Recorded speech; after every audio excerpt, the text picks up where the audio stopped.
Guys, അപ്പോൾ നമ്മളങ്ങനെ ജബൽ ഷമാനിൽ നിന്ന് ഇറങ്ങി തിരിച്ച് സലാലേക്ക് വരികയാണ്. വരുന്ന വഴിയിൽ നമുക്കിവിടെ ഒരു ആൻറ്റി ഗ്രാവിറ്റേഷൻ ഹില്ലുണ്ട്. അപ്പോൾ അവിടെ എന്താണ് അവസ്ഥ എന്ന് നോക്കി നോക്കാം. വരുന്ന വഴിയൊക്കെ വളരെ രസകരമായ നല്ല രസമുള്ള വഴികളായിരുന്നു.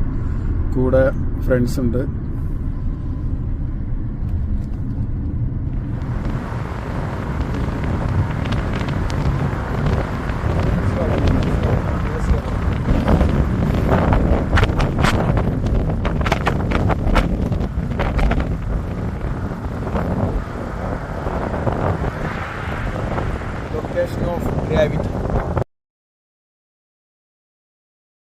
ഇതാണ് ലൊക്കേഷൻ ഓഫ് ഗ്രാവിറ്റി.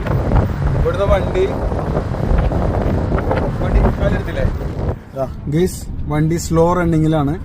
കാലൊക്കെ ഒന്ന് പൊക്കി പിടിച്ചാ ഗിയറൊക്കെ കണ്ടില്ലേ. വണ്ടി ഇതാ സ്ലോ റണ്ണിങ്. ഇതാണ് ഗ്രാവിറ്റേഷൻ.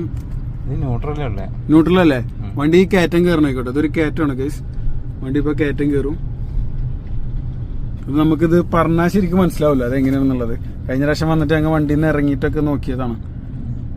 ഇതിപ്പോ നമ്മൾ കണ്ടു കഴിഞ്ഞാൽ ചിലപ്പോൾ ചെറിയ വണ്ടി ഓടിക്കുന്നുണ്ടെന്ന്. പക്ഷെ അങ്ങനെ ഒന്നുമില്ല. ഗിയർ കണ്ടില്ലേ, ആള് കൈയൊക്കെ എടുത്ത് കാലൊക്കെ മാറ്റി വെച്ചേക്കാണ്. ഇതൊക്കെ വണ്ടി ഇതാ ന്യൂട്രലൊക്കെ എടുക്കണത്. വണ്ടി കയറ്റം കയറി പോവാണ്. ഇവിടുന്ന് എനിക്ക് ഇറങ്ങാൻ പറ്റുമെന്ന്, ഇറങ്ങിയാൽ ഞാൻ വീഴും. അതുകൊണ്ട് ഇറങ്ങണില്ല. അപ്പൊ ഗേസ് ഞങ്ങളിതാ ഗ്രാവിറ്റേഷൻ ഫോഴ്സിന്റെ ഗ്രാവിറ്റി ആസ്വദിച്ചോണ്ട് പോവാം. എല്ലാം മഞ്ഞിട്ടാ, എല്ലാം അവിടുന്നാണ് കയറി വന്നത്.